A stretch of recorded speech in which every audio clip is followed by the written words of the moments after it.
Welcome to Evolve, Reinventing Leadership, Building Freedom Cultures, with thought leader and award-winning author Yvette Bethel.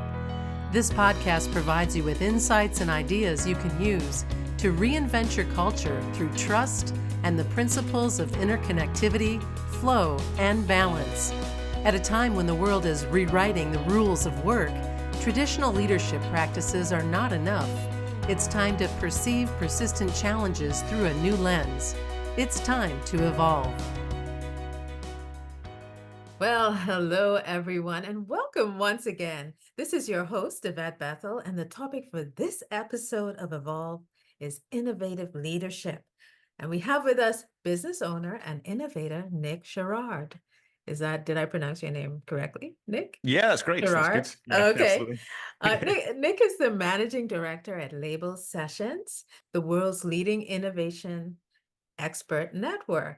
He's changing the way that business makes change happen through accelerator programs and access to invitation-only networks of advisors, mentors, creatives, leaders, and non-executives.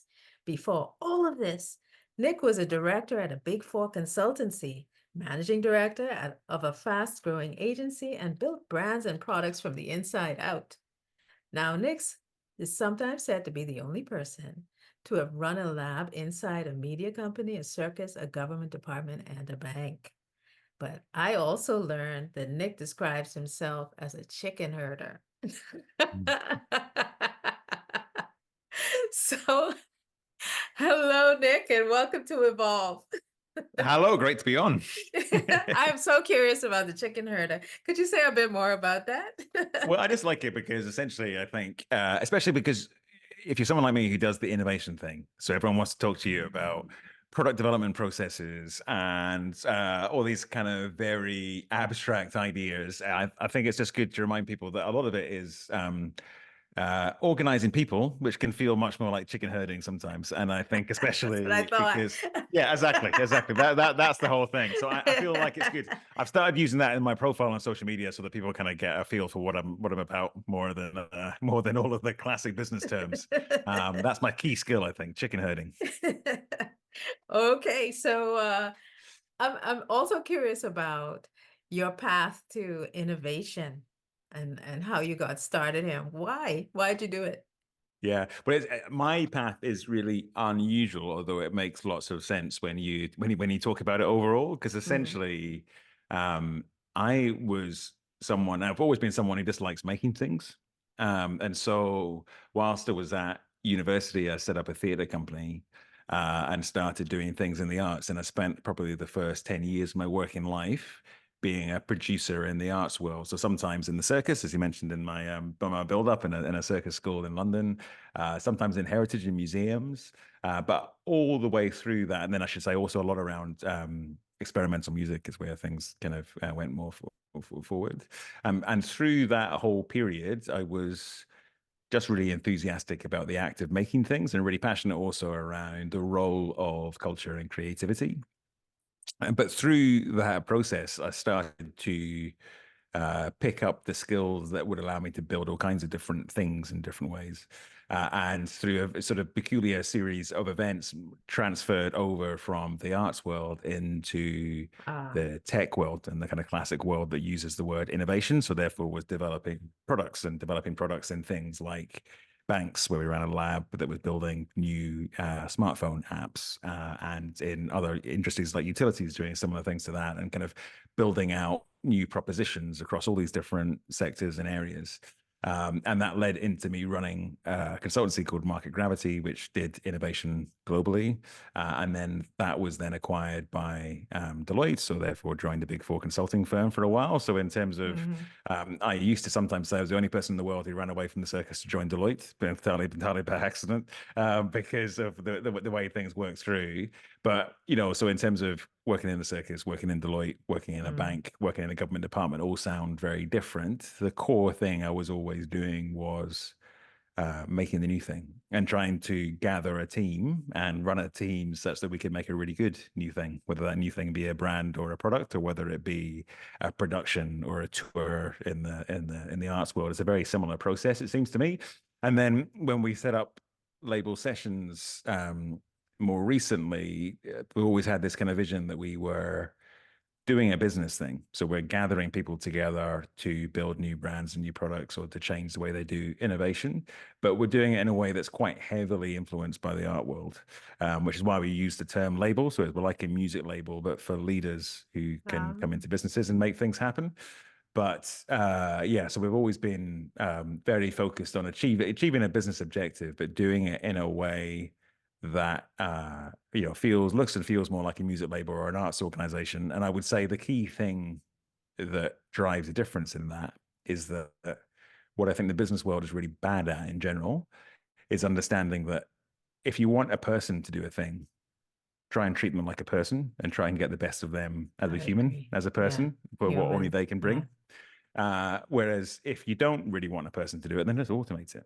That's the whole thing with AI and things. It's really exciting, the things you can automate, but actually what it then creates is a space for people to do what only they can be. And in particular, if you're doing an innovation or creative thing, then I don't want a generic designer. I don't want a generic strategist. I want that one. And I want to put the things around them that allow that person to Right. do the best work of their career. I think that's what our job is. And that's a really natural conversation in the arts world, not in the business world at all currently. Unfortunately, yeah. Yeah. I think, wow, you just made me think. But from your perspective though, what exactly is innovation? Because you talked about creativity and that type of thing, but a lot of businesses don't see the opportunity for creativity. They see it as, task. A lot of them are task driven and that type Yeah. of thing. They may not be innovative organizations. So what does it mean? So for me, innovation is about spotting a new opportunity and then going after it. That's the core activity. And you hope that what that turns into is, normally what organizations hope that turns into is growth. The other driver, which people don't talk about as much, but is interesting, is also management of a risk. So if you are a big company, then innovation can be your route to growth, but it can also be something that it can also be about managing the risk of somebody else disrupting you by coming in with a new innovative proposition in some way. So yes, I mean, to me, it's all around that core task, and therefore, there's lots of systems that people have built around innovation in business. So design thinking is one of the dominant ones for a kind of period of time, and I think one of the interesting topics, therefore, is that a lot of leadership of innovation is currently thought of as management of a process. And certainly there are really useful processes to have in mind. But I think it's interesting in terms of a lot of my time, I've ended up leading a lab or helping people set up a lab, which to Mm, me is all essentially um, in a nicer way than this, a nicer way than I'm about to put it. Labs are really a kind of useful way of a team line to the rest of the business because labs allow you to talk about this very kind of structured R&D process, which mm, inevitably you can set up and you can set up your teams on that basis. But ultimately, innovation relies on some people spotting something that nobody else has spotted, or sometimes combining two ideas together in a way that nobody else has done, which is a very human process and therefore less susceptible to being planned out in a week plan. Now, in order to make that work, you need to create the space for it. So therefore, you can create a project plan and you can have your kind of 4 weeks for research and 4 weeks for experimentation and such things. And those things are all really important. But I think, again, I come back to this thing, which is if you really want to be great at innovation, what you need to find is precisely the right people to bring together around that challenge and then create the environment in which they can get to a breakthrough. And I think that's the core of what good innovation leadership is or innovation management is. You know, I once something you said just made me think of this business owner who said, I would like, and this is a really command and control culture. Hmm.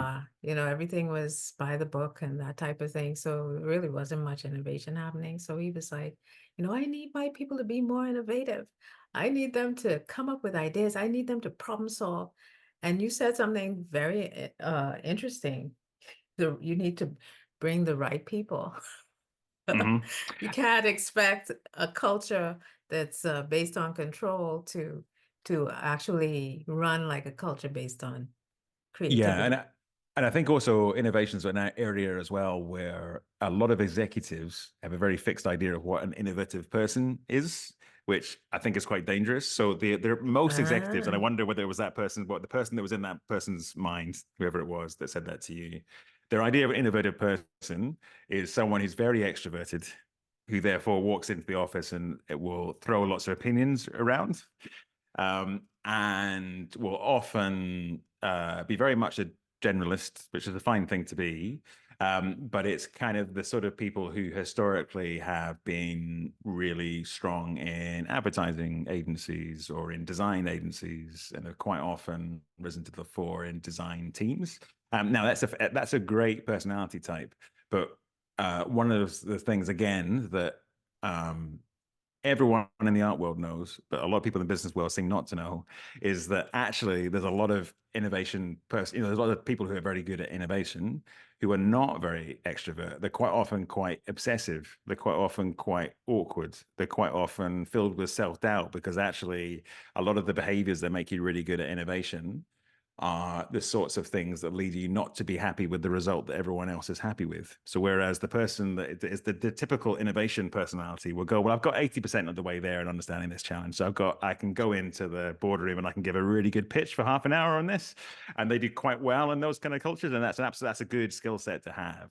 But actually, if you want someone to really make a breakthrough, then you also want some of the people who will think, I only understand 80% of this problem. I can't possibly go into the boardroom next week until I understand 100%. So I'm willing to put in the extra work or do the extra research interview or go off to the extra conference to try and understand the extra 20%. And lots of those behaviors I think lots of those behaviors can be quite challenging in a business environment, but actually really important because you need some of those personalities to actually make the breakthroughs. And I think, there's an element of team here where you need people who can stand up in front of a room and get everyone to buy into this great big journey. And sometimes that does require a bit of the kind of self-confidence, extroversion kind of piece. But you also really need the people who are willing to go the extra mile on the problem. And I think there's a lot or rather, because the innovation world has become so obsessed with process, it's therefore become very obsessed with the people who are very good at running a sprint or very good at being those kind of innovative people. mm, And I think we've lost, or rather, we haven't necessarily lost them because they're still there. They're still there on the ether. They're just not necessarily working in your organization. They're working in your competitors. But it's like we need to appreciate some of those yeah. different personality types. Yeah, it's interesting that you brought up what an innovative type looks like, or what people think they should look like, and what they actually look like. From Mhm. your perspective, can you do like a similar comparison for leaders? What people think they should look like and what they actually Yeah. look like that are innovative? Yeah. It's interesting too, actually, because I was speaking to one of our label mates, who's a guy called Sam Conniff, who wrote a great book called "Be More Pirate," which is around celebrating different behaviors and such like. But he's really strong on talking around this thing of, um, you know, in many ways, the most powerful thing that a leader can do, which is very, very true in the innovation space, is to say, "I don't know." Right. Because that actually is the only thing that fundamentally gives space to other people in your team to start to solve Mm, problems and take things yeah. forward.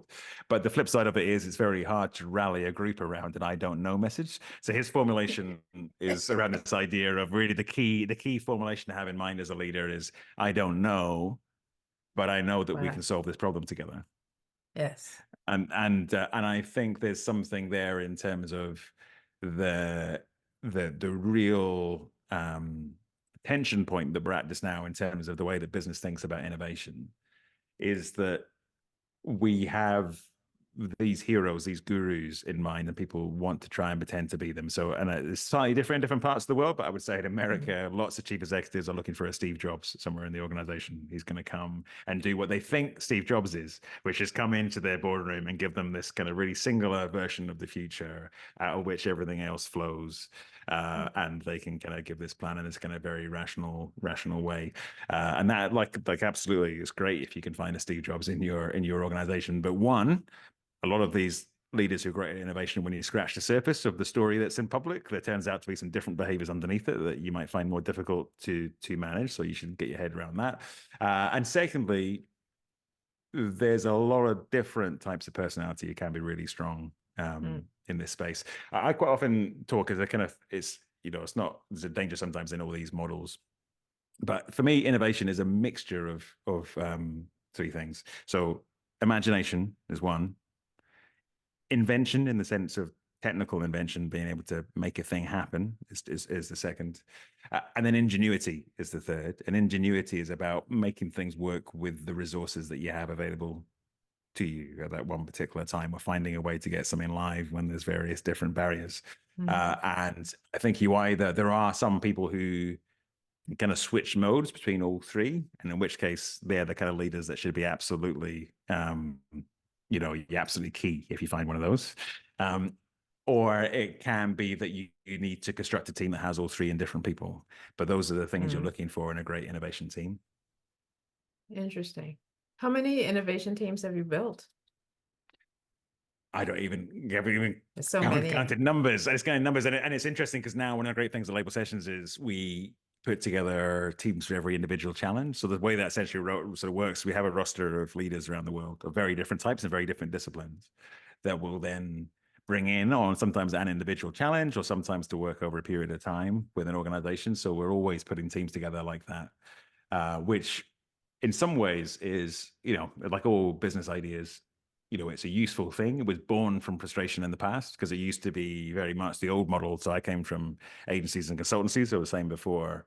And in that model, you kind of had to have, you put together teams around different challenges, but you always had to draw from the same pool of people, which is great. But again, it kind of gives you a bias towards people who are very, extrovert, pick up any challenge, can kind of be quite good at a range of different things. Which one of the things I really like now is, partly because of the nature of the work we do, focus on innovation all the time. I really like, combining a group of people that almost wouldn't otherwise ever meet. They would never be in the same room together, and at least virtually you can bring them together on the same thing, and that's where you get that real cross-pollination, and you get the kind of you're genuinely able to make breakthroughs much more easily in that kind of space, I think. Imagination, invention, and ingenuity. With that, this is your host, Yvette Bethel, and we will be right back after this message.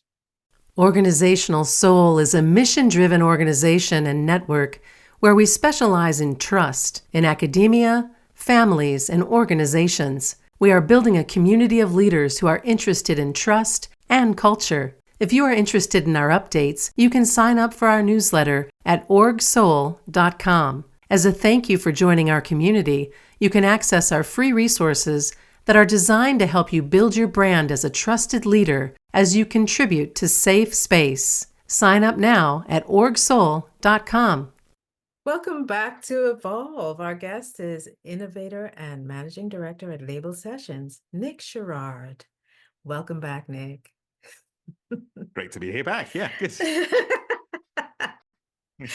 All right. So my next question for you is, how have you cultivated people and leaders who are innovators? Like, what's the difference? How do you develop them? It's interesting. So I think the key thing for me is working on your own superpower, so to speak. Is trying to show people actually what they do, which aspects of that are quite unique, and that's partly through encouragement, which sounds really basic, but I think it's really kind of sometimes under encouragement or appreciation, at least, and kind of constantly showing people where they're starting to do something that other people cannot do. And I think alongside that, he's also connecting them to people that they can learn from. But sometimes it's me, hopefully. But like quite often it's other people that are around to kind of show them different versions of how to do the tasks and how to be in a team. I think one of the things that probably I've had to learn over time is that it's quite easy to teach people technical things and show people how they can do a presentation in a different way, or how they can learn a tool in the innovation world. So how do you do a research interview? How do you do a discussion guide? How do you do these different things?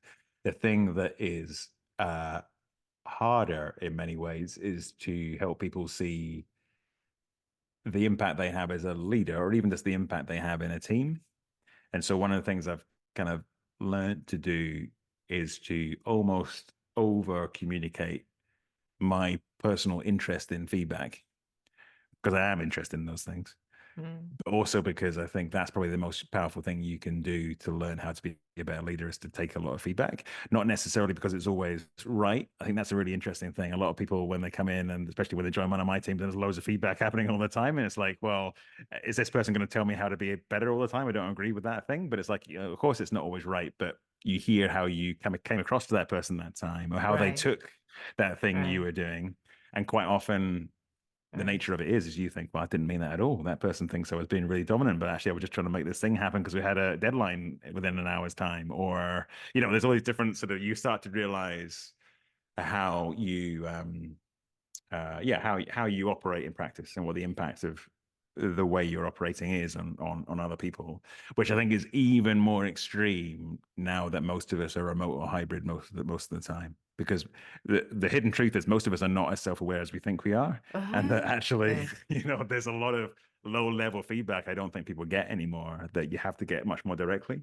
But what you're describing can be tricky in some organizations. Like, you cultivate a culture where you can feedback is something that happens. In organizations where that's not the case, and it's not allowed, feedback can be devastating or Mm, create victimization or all kinds of things. So what would you yeah. say to people in those kinds of environments who want to be more innovative, who want to participate more, but they're not allowed?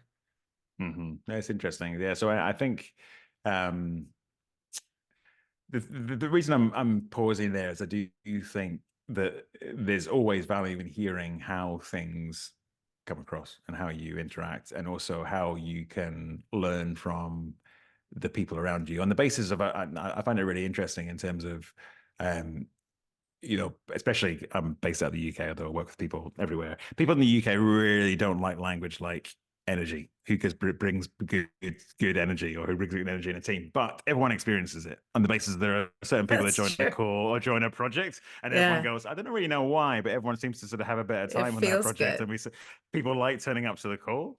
And so Yeah, actually one of the good things that's helpful is to have enough of a feedback culture that people can talk about those things and yeah, value those yeah. things. There's actually a great example, and unfortunately I've forgotten the name of the cricketer, but it doesn't matter as such. Another very UK example, because it's an example from cricket, but there was a captain who captained both, I think, both the South African national cricket team and then a county in English cricket Mm. league, that essentially both times went from good but not exceptional to winning everything.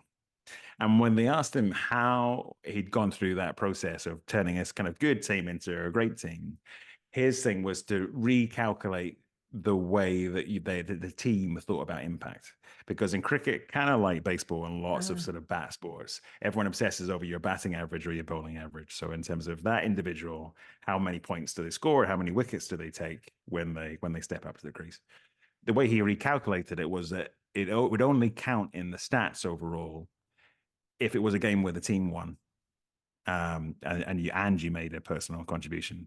And what he found was that there were certain players who looked sort of middling importance in the team, but actually when you changed the stats, you realized they were really important. And what it was is that teams are like, his theory was that teams are much more like a system, like an ecology, than they are about a exactly. bunch of individuals. And what would Yeah. happen is there's certain players who would really prepare, And in some sense, that would be not great for their psychology. So as an individual, your sports psychologist might say, actually, you could be a bit more, you could chill out a bit more.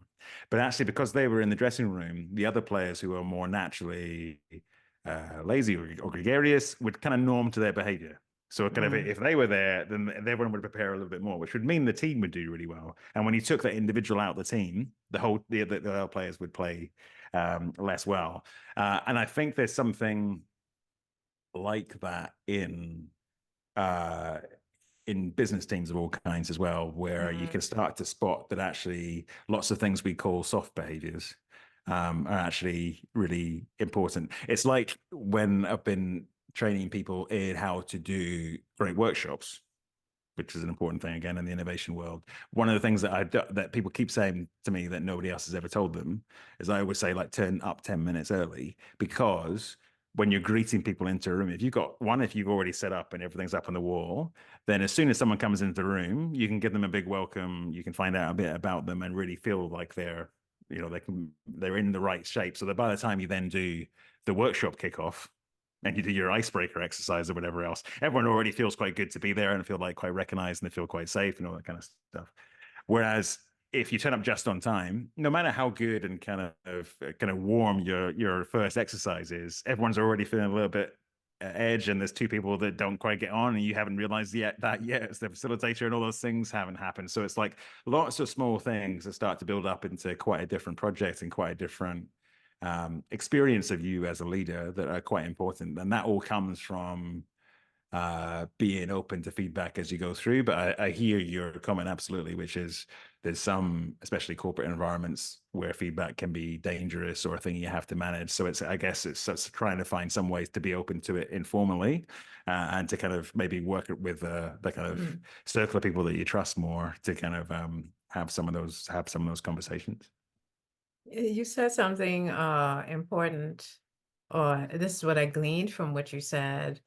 With the cricket example, when they shifted from focusing on results to impact, that was when the magic happened. Is that correct? Yeah, I think so. Absolutely. I think shifting to impact, and also understanding the impacts generated by a group, not just by an individual, which I think I also find Yeah. is especially around innovation and business. People are always looking for, maybe that's the Steve Jobs character thing. That's the thing of they kind of think, a lot of businesses think that if only they had this one individual, then everything else in the business would change. And certainly one individual can make a big difference, but it's going to be a bunch of things that person sets off that change their innovation capability, rather than just this kind of one all-seeing eye that comes and changes everything. There's another way to approach that, because a lot of times people focus on one person, but if you focus, you mentioned it earlier, because I work in ecosystems. Yeah. And I found that a job description is written for the organization, but no one person can deliver a job description exactly the way that it's written. So what I do, or used to do when I was working for someone, is I would split the work up. Even though it was on someone else's job description, I gave it to the right person to do. Okay. And then I incentivize them, even though it was on someone else's job description.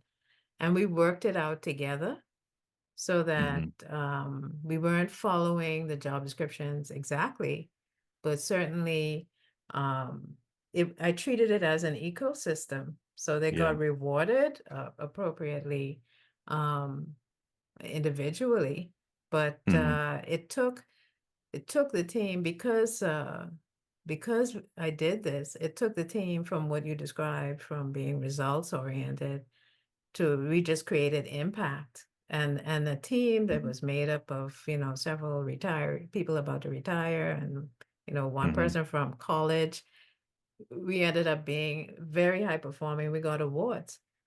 So what you're describing is what I've seen happen. I've seen it happen repeatedly. That's really interesting. That's really interesting, because there's also a thing in one of the particular challenges that happens if you're in an innovation team or you're working on an innovation program, which is one of the dynamics of that is there's lots of things that you can't necessarily shape that you kind of become accountable for to some degree. So it can be that you're building a new product, but it needs a partnership to be in place before it Right. can really go to market, or you need a particular part of the tech stack and the wider business needs to change before you can take it forward, or all these kind of things. There's kind of uncertainty in that level, and I think as a result of that, a lot of people talk around this idea of culture eats strategy for breakfast being the kind of phrase that's around it. And that's true to a certain extent. But I think the one thing that teams can really focus on is their behaviors.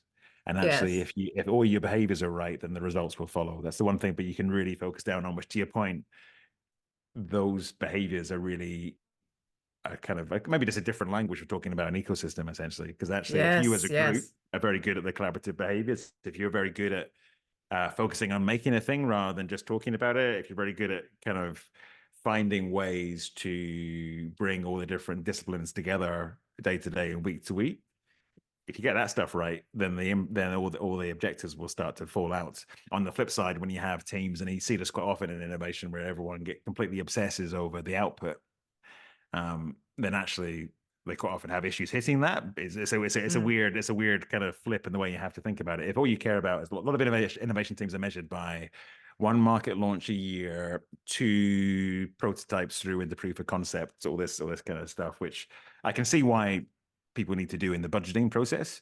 But actually, if you just throw that at a team, they tend not to get very far. Versus if you work it backwards and go, in order to do that, there's a bunch of things we need to be doing every week, and we need to get really good at that. And then quite often you find out that weirdly, by focusing less on the output and focusing more on the day to day, you end up getting a much better output at the end. Sometimes even double the KPI. But it's a Yeah. funny flip, I think, for managers to get their head around that. Yeah. Yeah. I think you mentioned too something about behaviors, the team's behaviors. And one of the things that I see is when there's trust, more is possible. Can you speak to that? What part trust plays in innovative leadership? Yeah, but I think it plays a big part because a lot of the time as an innovation leader, you're wrong. That's the nature of it. You're constantly trying to, and you're genuinely trying. And I also think one of the bits of there's a kind of cliche around innovation leadership, which is fail fast, fail better. And I think the reason it's a cliche is everyone says you've got to get comfortable with failure. I don't know anyone that likes doing innovation and likes failing, right? You're there to try and make a thing, and it hurts when you fail, but you just have to get more comfortable with it. And in Yeah. particular, what you have to get comfortable with is trust in your team. And I think real trust, comes from sort of two elements, I guess, which is on the one hand, it's okay when people screw up, or when the idea screws up, or when something goes wrong, that you're Yeah. there for each other and looking after each other. But it also comes with, trusting in each other to be trying your best as you go through the thing. That's why I think the fail fast, fail better thing is actually not what people think it is. I think people say like, oh, if we just give everyone license to fail, then that'll be great. And it kind of works, I guess, top down. If you're like the chief exec and you've got an innovation leader somewhere, like you need to allow them to fail. That's fine. But if you're the innovation leader and you've got a team around you, the team that are going to be putting in the hours need to believe that you care about it. So you can't just go like, oh, well, that was an experiment that failed. That doesn't really follow through. It needs to be this double sided, like trusting that it's okay to try things and for them to go wrong, but also trusting each other to be putting in what you can to make them succeed next. I like that you said fail fast, fail better, because my next question was about a team transformation that didn't go exactly the way you expected it early on. And what did you learn? How do you learn Yeah. from that? I think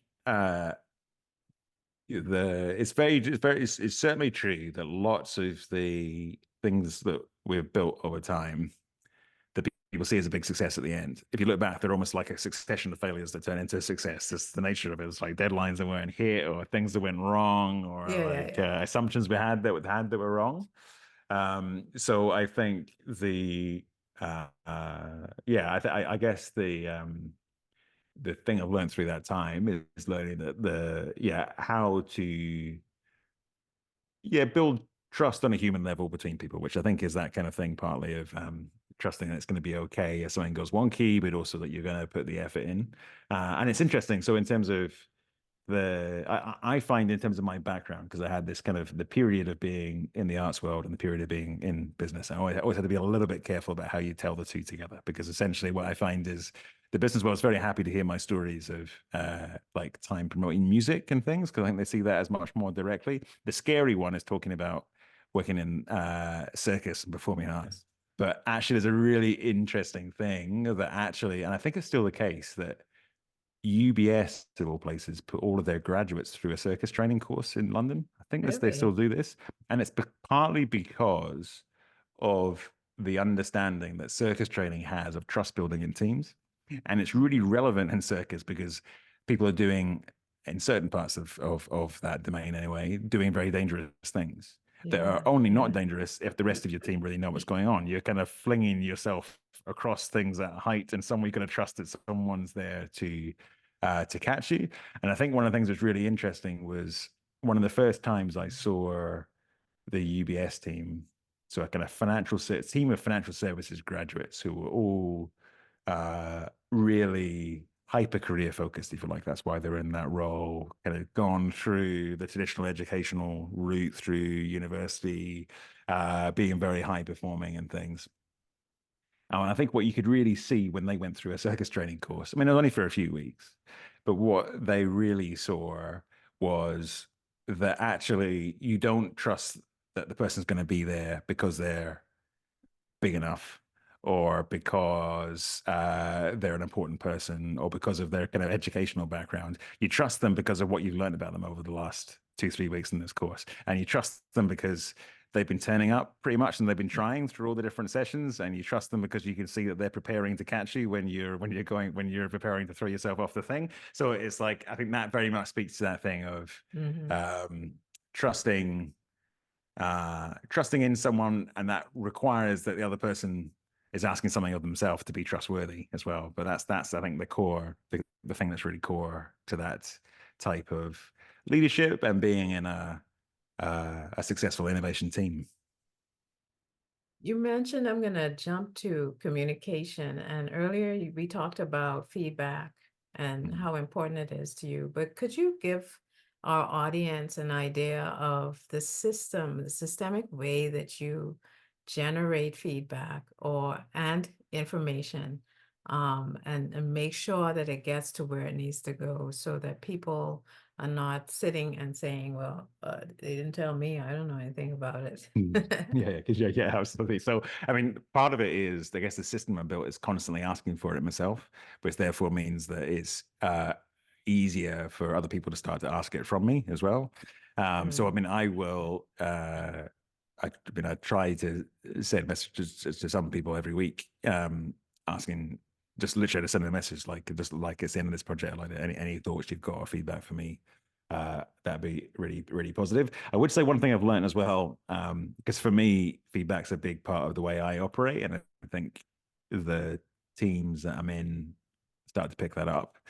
What I don't do is give feedback to people who haven't asked for it, which I think is also the other way around. I find it's almost never positive to do that, even though you can be giving someone advice that you know is really valuable. I see this in particular with lots of the senior leaders that I work with, and what they don't understand is that sometimes they can be giving someone, genuine pearls of wisdom that's based on, a lot of their success has been based off knowing this thing that they know the other person doesn't know. But if the person hasn't asked for the feedback, they just see it as an attack, or they see it as like some insinuation or something. That's just the unfortunate thing of the nature of people, the way people are. So yeah, so in terms of, I model it by constantly asking for feedback quite directly myself, and then trying to build it into the way that we set up projects. So for me now at Label Sessions, whenever we set up a new project team, have a little canvas. Essentially, it's a one-page document that asks a bunch of questions in terms of how that person likes to work, how historically they've got the best work from themselves, what they need from other people in the team loosely, not necessarily, it's a new team at that point, so you don't know who you're asking it from, but kind of what they need to ask from other people. And also any other stuff they've got going on right now that might affect the way that they work. And what I find from that process is one by asking the question directly through the form of the canvas at the start. People call out both the kind of high level stuff. So maybe they're really big on big ideas, less good at the detail, or the other way around. They're kind of very focused on building things piece by piece, and sometimes, feel they need the rest of the team to give them the kind of North Star. But they also call out very particular things. So it's things like some of us are not morning people, and some of us do things, have ideas that strike them at night, and they sometimes send messages quite late, but don't necessarily need a response. All those kind of things that are really important to the way that people operate as people, but quite often can lead to all kinds of misunderstanding and misalignment and such like, especially when we're all hybrid and remote as well, because then it's kind of like lots of our working patterns get turned up to the maximum, and you kind of see where things rub off or don't quite work well together.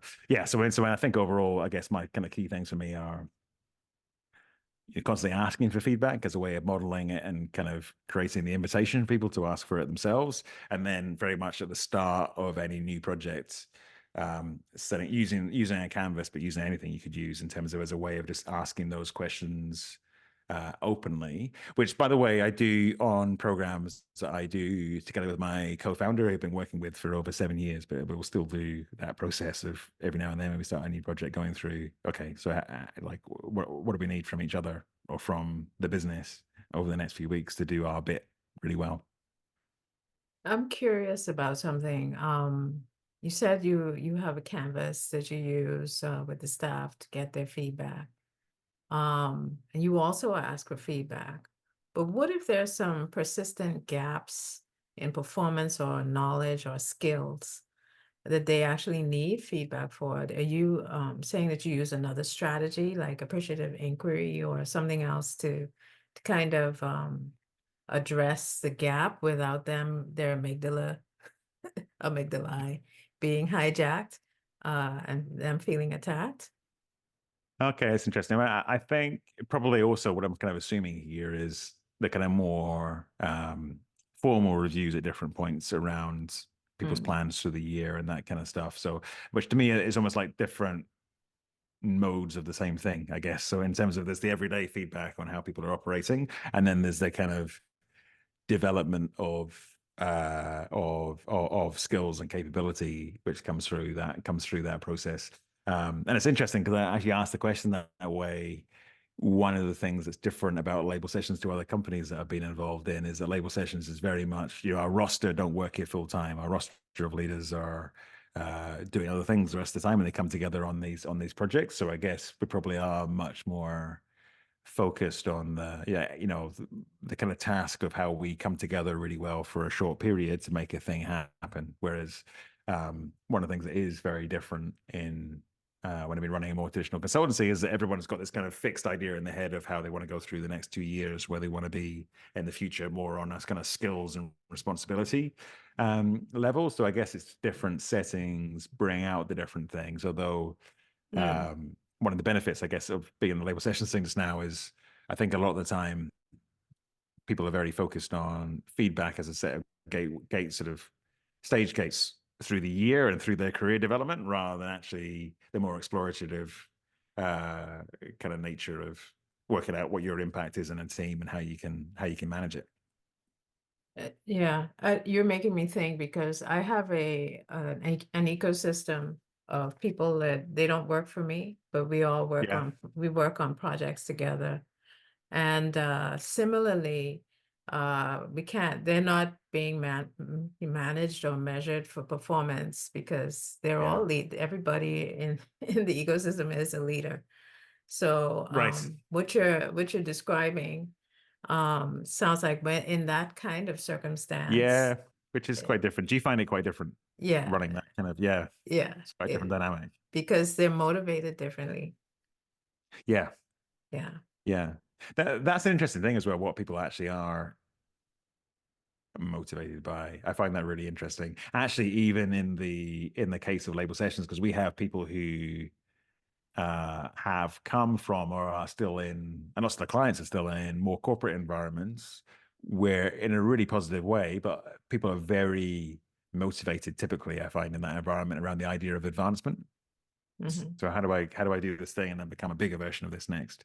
Whereas, for instance, when we have designers or typically people more in the kind of classically creative areas, quite often will have much less of a kind of model around advancement. They have a lot of a model around peer appreciation and respect. And they'll have a lot of motivation around a feeling of being appreciated for what they do. But I think it's quite interesting. People don't always talk enough around what success looks like to different people, and therefore how you manage it and how you cultivate it. Yes. Even with people who work for an employer, they all have Yes. different. Because I remember once this person said to me, because someone who was very talented didn't want to move up in the organization, and they were they were making the assumption that the person had no ambition. And I said, I don't know about that. I think they may not have ambition in this path, but that doesn't mean they don't have ambition.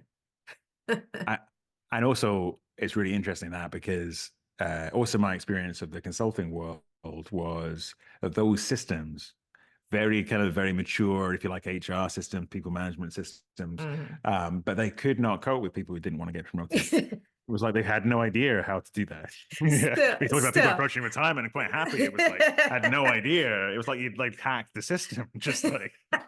If someone just said, I quite fancy doing that job for a few more years, I quite like it, and I'm quite happy with my pay and sort of remuneration right now. Like the rest of the conversation didn't work. There was no form for that. Like something like, I could talk to you for hours, but as a final question, when it comes to innovation and being an innovative leader, what would you like to leave with our audience? What kind of advice or suggestions? I think the thing to have in mind is, when I mentioned the three things that go into innovation, so imagination, invention, ingenuity. My thing is actually most people have at least one of those three. There's something they're quite good at. And my thing is actually, rather than trying to see innovation as some kind of alien skill set, is to kind of find what are the bits of that I could do really well, and then find collaborators who can do the rest of it. So I think those are the core things. And then the one other thing, which was advice given to me, and it's really good to have in mind, is that if you want to become a more interesting thinker on innovation, or just a more interesting thinker on the work that you do, read more interesting things. It's really basic, but just in terms of just find ways to be taking in information that the rest of your team aren't taking in, because that will be the way most easily that you can start to be useful and start to offer something up when a challenge comes up that they maybe haven't thought of. Fabulous. And with that, I'd like to thank you, Nick, for our interview. Your insights will certainly support our audience with building themselves as innovators and building innovative teams. So before we go, can you share with our audience how they can connect with you? So I am Nick Sherrard on just about every social media channel in some way, but mostly Twitter and a little bit on TikTok, so I've been experimenting. And then also Label Sessions, so labelsessions.com or Label Sessions everywhere under the sun. The content team are great at being across there. So that's probably the two best ways. All right. So this has been Yvette Bethel and Nick Sherrard, and we would like to thank you for joining us on Evolve, Reinventing Leadership, Building Freedom Cultures. Thank you for listening to Evolve, Reinventing Leadership, Building Freedom Cultures. Learn more about our proprietary trust, leadership, and culture courses and certifications at the IFB Academy. You can check them out at organizationalsoul.learnworlds.com.